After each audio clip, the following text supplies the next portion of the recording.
Welcome back to फिल्मी loop. आज हम जिस मूवी की कहानी आपके लिए लेकर आए हैं उसका नाम है ओ गॉड। ये कहानी है जेरी लैंडर्स की, जो एक सुपरमार्केट में असिस्टेंट मैनेजर है। एक दिन घर पर उसे एक लेटर मिलता है जिसमें लिखा था कि कल सुबह 11 बजे उसका गॉड के साथ इंटरव्यू है। जेरी को लगता है कि ये लेटर उसके एक दोस्त आर्टी ने भेजा है, जो अक्सर उसके साथ प्रैंक करता रहता था। इसलिए वो इस लेटर को डस्टबिन में फेंक कर सो जाता है। लेकिन आधी रात को जब उसकी आंख खुलती है तो वही लेटर उसे अपने तकिए के नीचे मिलता है, जिससे उसे थोड़ी हैरानी तो होती है, लेकिन अब ये उसे अपनी वाइफ का किया हुआ कोई मजाक लगता है और अब की बार वो इस लेटर को फाड़कर ही फेंक देता है।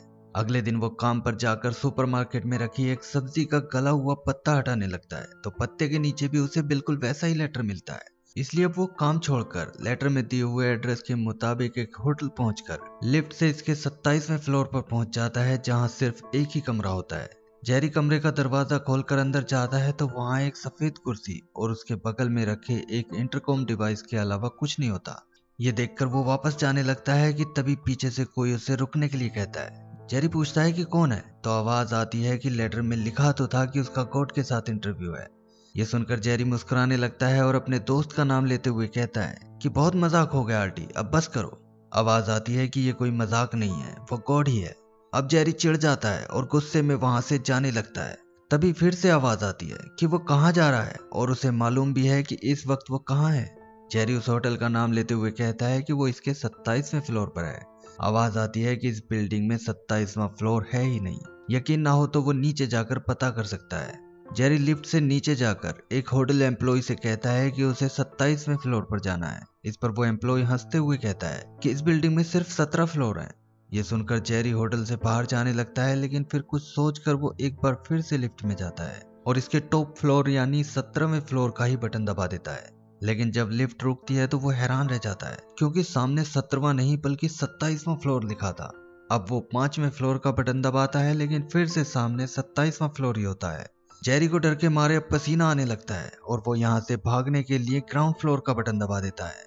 लेकिन यहाँ भी 27वां फ्लोर देखकर आखिरकार उसे लिफ्ट से निकलकर उसी रूम में जाना पड़ता है। यहाँ अपने आप को गॉड बताने वाली वो आवाज उसे कुर्सी पर बैठने के लिए कहती है और पूछती है कि अभी भी यकीन नहीं आया क्या। जेरी को वाकई अभी तक यकीन नहीं आया था, इसलिए वो पूछता है कि अगर वो गॉड है तो उससे एक आम इंसान की आवाज में क्यों बात कर रहा है। वो आवाज जवाब देती है कि ऐसा इसलिए जिससे वो उसकी बात को समझ सके, क्योंकि उसके असली रूप को समझने की इंसानी दिमाग में ताकत ही नहीं है। जेरी ऐसे ही एक के बाद एक कई सवाल पूछता है और वो आवाज तसल्ली के साथ उन सब सवालों का जवाब देती है। इसके बाद वो आवाज उसे उसके काम पर जाने के लिए कहती है, तो डरा हुआ जेरी जल्दी से वहां से निकल जाता है। लेकिन रास्ते में उसकी कार की खराब पड़ी रेडियो से फिर वही आवाज आती है, जो कि उसके अलावा किसी को भी सुनाई नहीं दे रही होती। वो आवाज अब उससे कहती है कि मैं लोगों की अजीब अजीब बातें सुनकर थक चुका हूँ। कोई कहता है कि गॉड मर चुका है, तो कोई कहता है कि गॉड कभी था ही नहीं, और कोई तो कहता है कि गॉड बस गैस का एक पार्टिकल है, जो कि अपने बारे में मुझे बहुत ही इंसल्टिंग बात लगती है।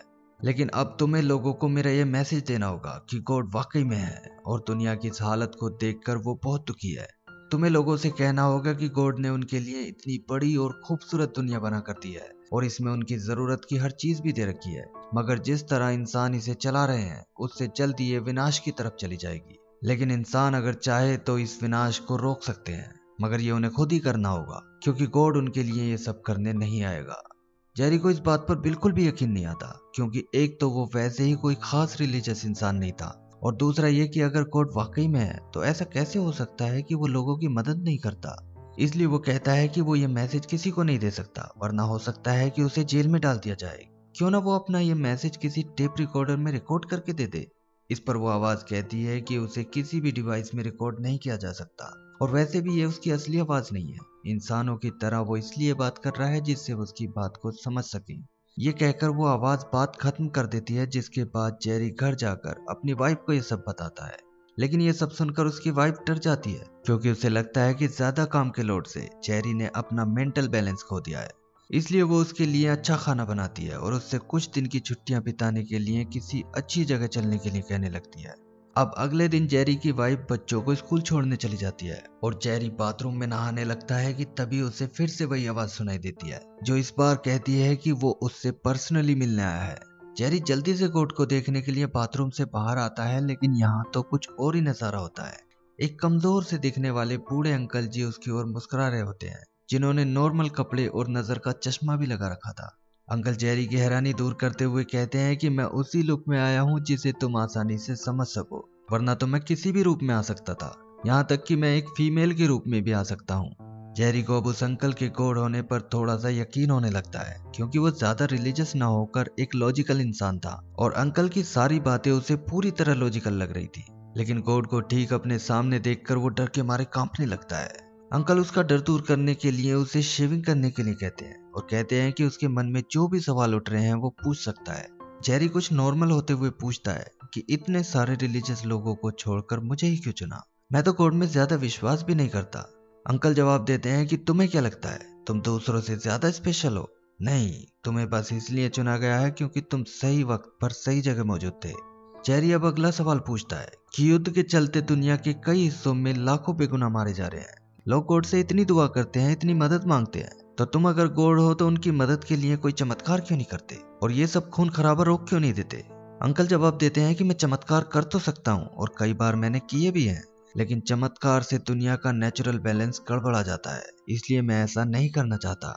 वो कहते हैं कि मैंने तुम्हें ये दुनिया और इसमें तुम्हारी जरूरत की हर चीज से रखी है और मदद के लिए तुम्हारे आसपास तुम्हारे जैसे लोग भी दिए हैं। अब ये तुम्हारे ऊपर है, तुम एक दूसरे से प्यार कर सकते हो, एक दूसरे की देखभाल और मदद भी कर सकते हो। इसके उलट तुम एक दूसरे से नफरत और एक दूसरे को मार भी सकते हो। फैसला तुम्हारा है। मैं किसी के भी निजी फैसले में दखल अंदाजी नहीं करता। ये सुनकर जेरी उदास हो जाता है और कहता है कि मैं सही था। मैं गॉड को इसीलिए नहीं मानता था क्योंकि मुझे पता था कि वो किसी की परेशानी, किसी के भी कष्ट दूर नहीं करता। ये सुनकर अंकल कहते हैं कि परेशानियां और कष्ट मैं नहीं देता, बल्कि तुम खुद उन्हें बुलाते हो, क्योंकि मैंने तुम सबको अपना फैसला खुद लेने की अकल दी है। लेकिन इसका इस्तेमाल तुमने हथियार बनाने में किया जिनसे बेगुनाह लोग मारे जाते हैं, और आज पूरी दुनिया परमाणु हमले के डर के साए में जी रही है। वो कहते हैं कि इंसानों ने आसमान को कीचड़ में बदल दिया, नदियों को टॉयलेट बनाकर मेरी मछलियों के पानी में जहर घोल दिया। अगर तुम लोग इसी तरह हवा पानी में जहर घोलते रहोगे तो मछलियों के बाद तुम भी नहीं बचोगे और सब खत्म हो जाएगा।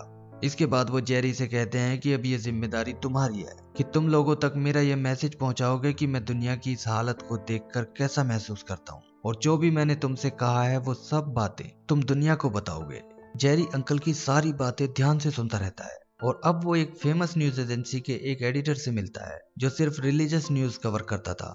जेरी उसे अपनी गॉड के साथ मुलाकात की कहानी बताते हुए गॉड का दिया हुआ मैसेज अखबार में छापने के लिए कहता है। लेकिन यह सब सुनकर एडिटर को लगता है कि शायद उसके दिमाग की चवन्नी हट चुकी है, इसलिए वो अपनी टेबल पर रखे एक चाकू को तुरंत उसके सामने से हटाता है और उससे कहता है कि ये खबर लाने के लिए आपका बहुत बहुत शुक्रिया, अब आप जा सकते हैं। आखिरकार बेइज्जत होकर जेरी अगले दिन अपने काम पर जाता है तो अंकल यहाँ भी आ जाते हैं और पूछते हैं कि क्या हुआ, अखबार में तो उनके मैसेज का एक वर्ड भी नहीं छपा।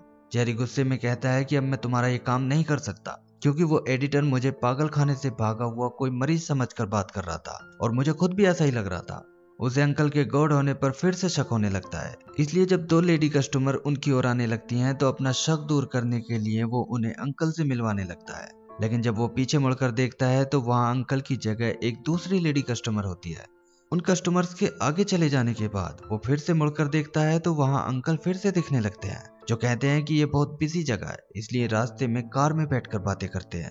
अब कार में अंकल जेरी से कहते हैं कि तुम्हें मेरे गॉड होने पर यकीन नहीं है ना? जेरी कहता है कि मैं मानता हूँ कि तुम्हें बहुत सारी चीजें पता है और बहुत सारी चीजें तुम ऐसी कर सकते हो जिन्हें देखकर हैरानी होती है, लेकिन इनमें से कोई भी ऐसी बात नहीं है जिसे देखकर लगे कि ये तो बस गॉड ही कर सकता है। अंकल पूछते हैं कि ऐसा कौन सा काम है जो तुम्हारी नजर में सिर्फ गॉड के बस की बात है? जेरी कुछ सोचकर कहता है कि इस धूप के मौसम में हल्की बारिश करके दिखाओ। अंकल कहते हैं कि ठीक है, तुम्हारे लिए हल्की बारिश तैयार है। इतना कहना था कि कार के अंदर ही बारिश होने लगती है, जबकि बाहर पानी की एक बूंद तक नहीं होती। ये नजारा देखकर आखिरकार जेरी को अब अंकल की बातों पर पूरा यकीन हो जाता है, इसलिए वो एक्साइटमेंट में उस न्यूज एडिटर के पास जाता है और अपने भीगे कपड़ों को दिखाकर उसे गॉड के कार के अंदर बारिश वाले कारनामे के बारे में बताता है। लेकिन जब एडिटर उससे बचकर जाने लगता है तो वो कहता है कि जब तक तुम मेरी ये न्यूज अखबार में प्रिंट नहीं करोगे तब तक मैं रोज इसी तरह तुम्हारे ऑफिस के चक्कर काटता रहूंगा। आखिरकार अगले दिन उसकी वाइफ उसे अखबार का एक आर्टिकल पढ़कर सुनाती है जो कि रिलीजन को लेकर पागलपन की हद पार करने वाले कुछ पाखंडियों के बारे में था। इसी आर्टिकल में जेरी के बारे में भी 2 लाइनें लिखी गई थी कि जेरी लैंडर्स नाम का एक सुपरमार्केट मैनेजर है जो दावा करता है कि उसने गॉड से बात की है, और दूसरी छोटी सी लाइन में गॉड का मैसेज लिखा था। जेरी की वाइफ को जेरी पर तो यकीन था, लेकिन उसकी दिमागी हालत के बारे में उसे बार बार शक हो रहा था। इसलिए वो उस पर गुस्सा करते हुए कहती है कि अखबार में छपवाकर वो उन सबका तमाशा क्यों बनवाना चाहता है। यहाँ तक कि जेरी के बच्चे तक उसका यकीन नहीं करते और उसके मुंह पर ही मना कर देते हैं। अब तक जेरी इस बात से दुखी था कि अखबार वालों ने उसके बारे में सिर्फ 2 लाइनें छापी हैं, लेकिन ये 2 लाइनें अपना काम कर देती हैं और अगले दिन अखबार के फ्रंट पेज पर उसकी न्यूज आती है और घर के बाहर टीवी चैनल वालों की भीड़ लग जाती है। जेरी लाइव कैमरे के सामने उन्हें गॉड के साथ अपनी मुलाकात और गॉड के मैसेज के बारे में बताकर अपने काम पर निकल जाता है। लेकिन काम पर सुपरमार्केट का सीनियर मैनेजर, जो उससे पहले से ही चलता था, वो उसे धमकी देता है कि अगर उसने ये बकवास नहीं छोड़ी और टीवी वालों से बात करना बंद नहीं किया तो उसे नौकरी से निकाल दिया जाएगा। इससे परेशान होकर जेरी आज जल्दी घर जाने लगता है, तो रास्ते में उसे वही अंकल एक पब्लिक पार्क में सफाई करते हुए मिलते हैं। जेरी उनसे पूछता है कि आखिर ये कब तक चलेगा, क्योंकि आज उसे नौकरी से निकाले जाने की धमकी मिली है। अंकल कहते हैं कि नौकरी जाने से अगर दुनिया बचती है तो सौदा बुरा नहीं है। फिर भी वो कहते हैं कि अब हम टीवी और न्यूज़पेपर सब जगह आ चुके हैं, इसलिए जल्द ही तुम इस सब से फ्री हो जाओगे। इसके बाद वो अपने बच्चों को स्कूल से पिक करने चाहता है, तो वो उससे बचकर निकलने लगते हैं, क्योंकि वो नहीं चाहते थे कि किसी को भी पता चले कि जेरी उनका बाप है, वरना उनके दोस्त उनका मजाक बनाना शुरू कर देंगे। अब वो घर जाता है तो उसकी वाइफ भी उसे ये सब बंद करने के लिए कहती है, क्योंकि इसकी वजह से अगर उसकी जॉब चली गई तो उन सब के ऊपर बहुत बड़ी परेशानी आ सकती है। लेकिन जेरी कहता है कि उसके पास अब कोई ऑप्शन नहीं बचा है, इसलिए वो अब पीछे नहीं हट सकता। इसी बीच उनके फोन पर एक कॉल आती है और जेरी की वाइफ उसे बताती है कि एक टीवी चैनल वाले उसे अपने शो पर बुलाना चाहते हैं।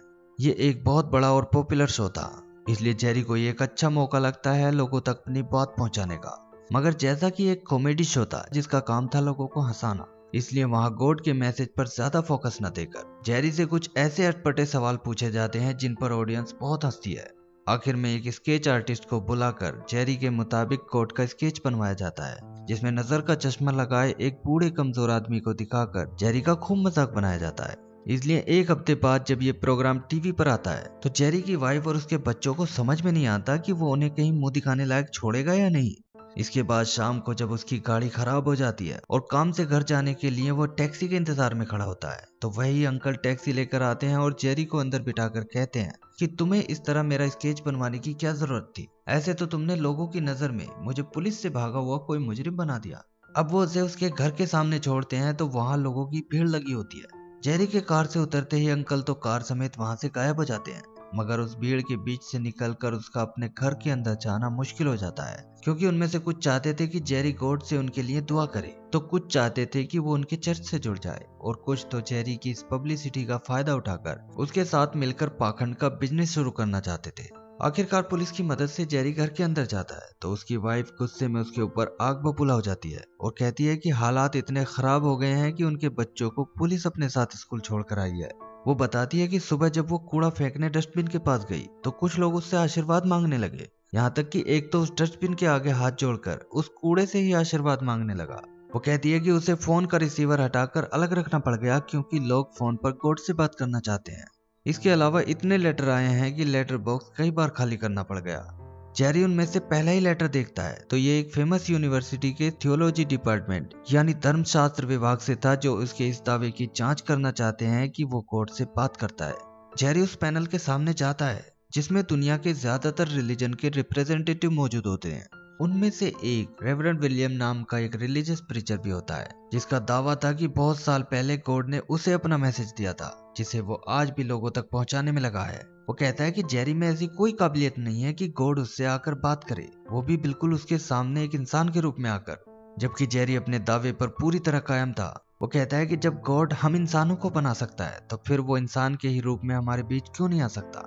आखिरकार पैनल के दूसरे लोग जेरी से कहते हैं कि अगर तुम वाकई गॉड से बात कर सकते हो तो तुम्हें कुछ ऐसे सवालों के जवाब देने होंगे जो कि तुम्हारे बस की बात नहीं है। वो उसे सवाल लिखे हुए 50 पेपर्स देकर एक कमरे में छोड़ देते हैं, जहां उसके अलावा किसी को भी आने की परमिशन नहीं होती और कमरे में ना ही कोई फोन होता है। जेरी उन पेपर्स को खोलकर देखता है तो उसकी समझ में कुछ नहीं आता, क्योंकि ये सारे सवाल एक ऐसी पुरानी लैंग्वेज में लिखे हुए थे जिसे पढ़ना उसके लिए पूरी तरह नामुमकिन था। तभी अचानक कमरे का दरवाजा खुलता है और वही अंकल अंदर आकर सवालों के उन पर्चों को उठा लेते हैं। उन्हें देखकर जेरी को बहुत बड़ी राहत मिलती है और अब अंकल के कहने पर वो उन सभी 50 सवालों के जवाब लिखना शुरू कर देता है। उनमें से एक सवाल होता है कि दुनिया का कौन सा रिलीजन डिवाइन ट्रूथ यानी दिव्य सत्य के सबसे ज्यादा करीब है। अंकल इसका जवाब इस तरह देते हैं कि डिवाइन ट्रूथ किसी खास जगह पर या किसी खास किताब और कहानी में नहीं है, बल्कि दिल ही वो मंदिर है जिसके अंदर सारे सच बसते हैं। जेरी ये सब लिख लेता है तो अंकल दूसरा सवाल पढ़ते हैं कि क्या जीसस वाकई गॉड के बेटे हैं। इस सवाल पर अंकल कुछ सोचकर जवाब देते हैं और कहते हैं कि हाँ, जीसस मेरे बेटे थे। बुद्ध, मोहम्मद, मोसेस और तुम भी मेरे बेटे हो, बिल्कुल वैसे ही जैसे दुनिया के बाकी सभी लोग मेरी संतान हैं।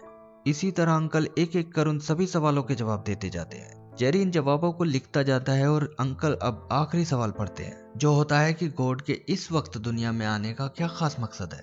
सवाल पढ़कर अंकल जेरी से कहते हैं कि इसका जवाब तो तुम ही कई बार दे चुके हो। जेरी कहता है कि वो सब इसका जवाब सिर्फ गॉड के शब्दों में ही सुनना चाहते हैं।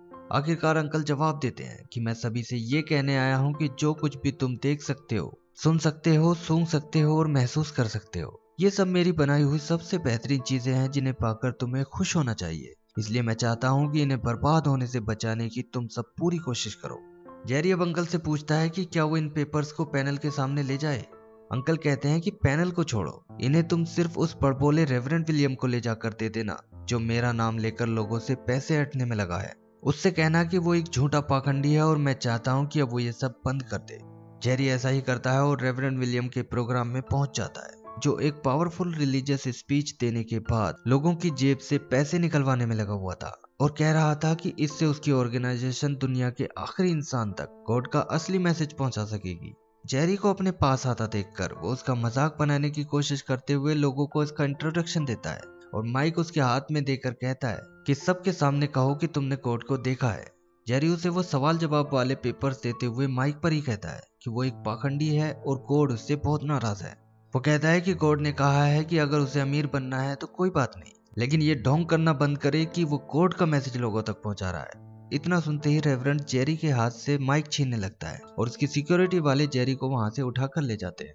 इसके बाद रेवरेंड जेरी के ऊपर मानहानि का केस लगा देता है। जेरी की वाइफ उसे रेवरेंड से माफी मांगने की राय देती है जिससे वो जेल जाने से बच सके, लेकिन जेरी को पूरा भरोसा होता है कि गॉड ने अगर उसे इस मुसीबत में डाला है तो जरूर इसकी कोई ना कोई खास वजह होगी और अब गॉड ही उसे इस मुसीबत से निकालेंगे।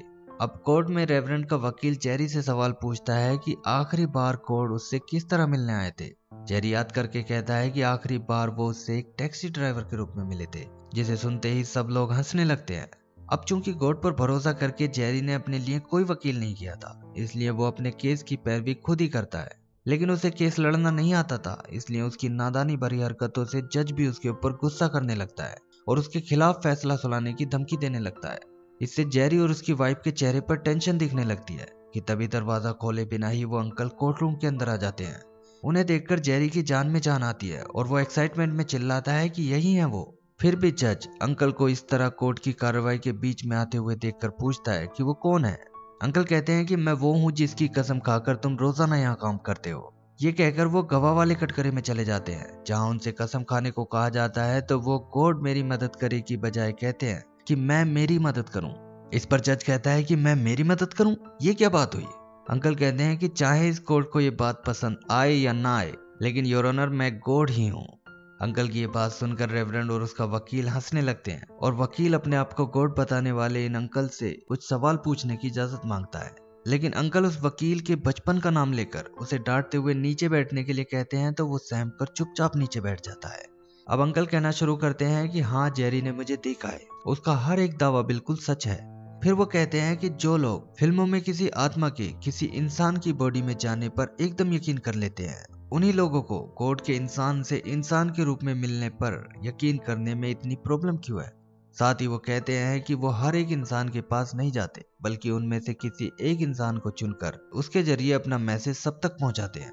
अब वो कहते हैं कि तुम लोगों को ऐसा क्यों लगता है कि मुझसे जुड़ी हर चीज के अंदर कोई चमत्कार होना जरूरी है। इस बात ने गॉड और इंसानों के बीच दूरी ही पैदा की है, लेकिन फिर भी अगर तुम्हें चमत्कार पर ही विश्वास है तो चलो एक प्यारा सा चमत्कार तुम्हें दिखाता हूँ। अब वो जज के सामने जाकर उसे कुछ कार्ड्स को गायब करके और वापस लाकर भी दिखाते हैं। जज हैरान तो होता है क्योंकि ये हाथ की सफाई तो बिल्कुल भी नहीं थी। फिर भी वो कहता है कि ऐसे तो एक जादूगर ने पूरा हाथ ही गायब कर दिया था। अंकल कहते हैं कि चलो ठीक है, अब अगला चमत्कार देखना। ये कहकर वो कटघरे से नीचे उतरते हैं और कुछ कदम चलकर गायब हो जाते हैं, जिसे देखकर सब के सब बहुत ज्यादा हैरान हो जाते हैं। इसके बाद कोर्ट रूम का गेट खुलता है और अंकल की आवाज आती है कि मैं जानता हूँ इस दौर में विश्वास करना बहुत मुश्किल है, लेकिन अगर वो विश्वास करते हैं तो बहुत कुछ बदल सकता है। अगर सब ये सोच लें कि उनकी वजह से किसी को नुकसान ना पहुंचे तो दुनिया फिर से खूबसूरत हो सकती है, और मुझे यकीन है कि इंसान ये बात जरूर समझेंगे। ये कहकर वो अपनी बात खत्म करते हैं और कोर्ट रूम का गेट बंद हो जाता है। अब ये सारा नजारा देखकर जज समेत कोर्ट रूम में बैठे सभी लोग बदहवास से हो जाते हैं। काफी देर बाद जज अपने आप को संभाल कर दोनों पार्टियों को अपने चैम्बर में बुलाता है। वहां वो कोर्ट की कार्रवाई की रिकॉर्डिंग चलाकर सुनते हैं, मगर इसमें अंकल को छोड़कर सभी की रिकॉर्डिंग मौजूद थी। यहाँ तक कि स्टेनो मशीन में भी अंकल की कोई भी बात टाइप नहीं हो पाई थी, जिस पर रेवरेंड का वकील कहता है कि शायद मशीन में कुछ खराबी हो, लेकिन जज कहता है कि ऐसा कुछ नहीं है। तभी जेरी को कुछ याद आता है और वो कहता है कि पहली मुलाकात में गॉड ने उससे कहा था कि उनकी आवाज किसी भी डिवाइस में रिकॉर्ड नहीं की जा सकती, बल्कि ये तो उनकी असली आवाज ही नहीं है। उन्होंने इंसान की आवाज में इसलिए बात की जिससे हम उनकी बात को समझ सके। वैसे भी गॉड ने कहा था कि मानना या न मानना ये सब हमारे ऊपर है। अब रेवरेंड हालात का फायदा उठाते हुए कहता है कि कोर्ट रूम में गॉड के आने का कोई भी सबूत नहीं है, लेकिन जेरी के साथ ही अब उसकी वाइफ भी कहती है कि हम सब ने अपनी आंखों से उन्हें आते और गायब होते हुए देखा है और उनकी सारी बातें भी सुनी है। जज भी ये बात मानता है और अपना फैसला सुनाता है कि हम सब ने आज यहाँ जो भी देखा या महसूस किया उसके आधार पर कोर्ट जेरी पर लगे सभी आरोपों से उसे बरी करता है, क्योंकि कोर्ट ये मानता है कि जो कुछ भी उसने किया वो कोर्ट का आदेश मानकर किया था। उसने रेवरेंड विलियम से कोई दुश्मनी निकालने या उसे नीचा दिखाने के लिए ऐसा बिल्कुल भी नहीं किया था। लेकिन साथ ही जज ये भी कहता है कि कोई ठोस सबूत न होने की वजह से कोर्ट ये नहीं मान सकता कि गॉड आज यहाँ हमारे सामने आए थे। फिर भी जेरी अगर चाहे तो ये साबित करने के लिए हायर कोर्ट में अपील कर सकता है। इस पर जेरी कहता है कि आज हम सब ने सबसे बड़े कोर्ट यानी खुद कोर्ट को सुन लिया है, इसलिए अब किसी भी दूसरे कोर्ट में जाने की कोई जरूरत नहीं है। इसके बाद दिखाया जाता है कि जेरी को उसकी नौकरी से निकाल दिया जाता है और वो कार लेकर अपने घर की ओर चल देता है। रास्ते में उसका ध्यान एक ट्रैफिक लाइट के पास लगे पब्लिक फोन पर जाता है जो लगातार बज रहा था। जेरी उसे इग्नोर करके जाने लगता है, लेकिन जब कुछ दूर जाने पर भी उसे फोन की आवाज सुनाई देती रहती है तो वो वापस आकर फोन उठाता है। दूसरी ओर से वही अंकल की आवाज आती है जो कहते हैं कि अपने पीछे देखो। जेरी मुड़कर देखता है तो अंकल को देखकर वो बहुत खुश हो जाता है। अंकल उसे बताते हैं कि अब वो कुछ टाइम जानवरों के बीच बिताने जा रहे हैं, क्योंकि वो उन्हें भी बहुत पसंद करते हैं। जेरी उनसे कहता है कि शायद मैं ये काम ठीक से नहीं कर पाया और लगता है कि अब ये मैसेज ज्यादा लोगों तक नहीं पहुंच पाएगा। अंकल कहते हैं कि किसने कहा ऐसा, तुमने बहुत अच्छे से अपना काम किया। वो कहते हैं कि हमने बीज बो दिया है, अब देखते हैं कि इस पेड़ पर कितने फल आते हैं। जेरी अपनी नौकरी छोड़ने के बारे में बताते हुए कहता है कि लोग उसे पागल समझने लगे हैं। अंकल कहते हैं कि गैलीलियो, आइंस्टाइन और कोलंबस को भी लोग पागल ही समझते थे, इसलिए अब तुम इन महान लोगों की कंपनी में हो। इसके बाद अंकल जाने लगते हैं तो जेरी पूछता है कि क्या अब वो कभी वापस नहीं आएंगे और क्या वो किसी तरह उनसे बात कर सकता है। अंकल कहते हैं कि वापस आने के बारे में अभी वो कुछ नहीं कह सकते, लेकिन वो कहते हैं कि तुम कभी भी बात करना, मैं जरूर सुनूंगा, मैं हमेशा सुनता हूँ। ये कहकर वो जेरी के गाल पर हाथ लगाते हैं और फिर कुछ दूर चलकर गायब हो जाते हैं। जेरी मुस्कुराते हुए ये सब देखता रह जाता है और इसी के साथ ये मूवी एंड हो जाती है। ये मूवी साल 1977 की एक सरप्राइज हिट साबित हुई थी, क्योंकि सिर्फ $2 मिलियन के बजट की इस फिल्म ने उस जमाने में $51 मिलियन का बिजनेस किया था, और इतनी बड़ी सक्सेस के बाद इसके 2 सीक्वल भी बनाए गए थे।